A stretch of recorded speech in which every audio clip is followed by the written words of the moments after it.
एक पागल आदमी जो सुबह के समय लालटेन जलाता था, बाजारों में गलियों में दौड़ता रहता था। हाथ में लालटेन लेकर वो चिल्लाता था, मैं भगवान को ढूंढ रहा हूँ। जबकि उसके आजू बाजू वाले नास्तिक थिंकिंग रखने वाले लोग उसे देखकर उसका मजाक उड़ाया करते थे। क्या भगवान कहीं खो गया है? एक छोटे बच्चे की तरह वो अपना रास्ता भटक गया है, या फिर डर के मारे वो कहीं छुप कर बैठा है? इस तरह के ना जाने कितने ही सवाल वो उस पागल आदमी से किया करते। लेकिन तभी पागल आदमी उनके बीच कूद पड़ता है और बोलता है, मैं तुम्हें बताता हूँ कि भगवान मर चुका है। भगवान मरा हुआ ही रहता है और हम इंसानों ने उसे मार डाला है।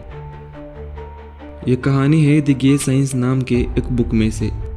गॉड इज डेड एक बहुत ही कंट्रोवर्शियल स्टेटमेंट है जिसे लोगों ने अलग अलग तरीके से समझा, अपने कंफर्ट के हिसाब से इसके अलग अलग मीनिंग्स बनाए। ये स्टेटमेंट है फ्रेडरिक नीशा नाम के एक फिलोसोफर का, जिसने जन्म तो लिया भगवान को पूजने वाले एक धार्मिक परिवार में, लेकिन आगे चलकर उन्होंने नास्तिक थॉट्स को अपनाया।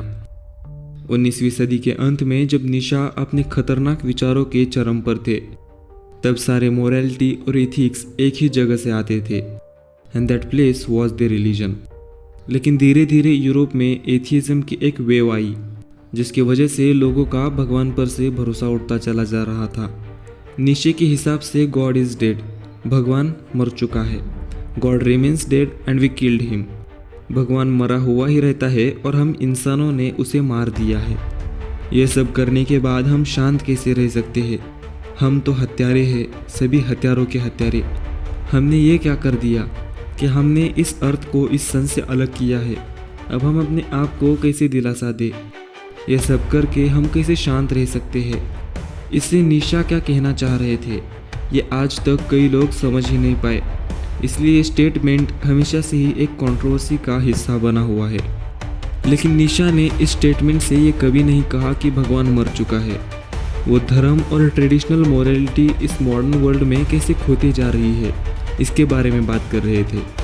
कई शतकों से रिलीजन ने हमें एक पर्पस दिया है, moral guidance, sense and framework दिया है इस यूनिवर्स को जानने के लिए।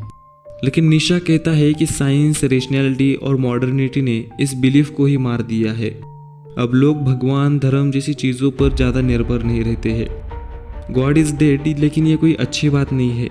ये एक वार्निंग है, एक चुनौती है जो हमें धीरे धीरे अंधकार की ओर ले जाएगी। बिना रिलीजन के ह्यूमैनिटी मोरल और एग्जिस्टेंशियल क्राइसिस को फेस करेगी। इससे लोग एक तरह नाइलिस्ट बनते चले जाएंगे। वो सोचने लगेंगे कि हमारी लाइफ का कोई पर्पस ही नहीं है। नीशा यहीं पर नहीं रुकता है। उसने मानवता को चैलेंज किया इस क्राइसिस से ऊपर उठने के लिए, अपने अलग वैल्यूज़ बनाने के लिए, अपने गॉड को खुद बनाने के लिए। इस तरह से नाइलिज्म ख़त्म होगा, क्योंकि हर एक इंसान के पास जीने का एक वजूद होगा, अपना एक पर्पस होगा।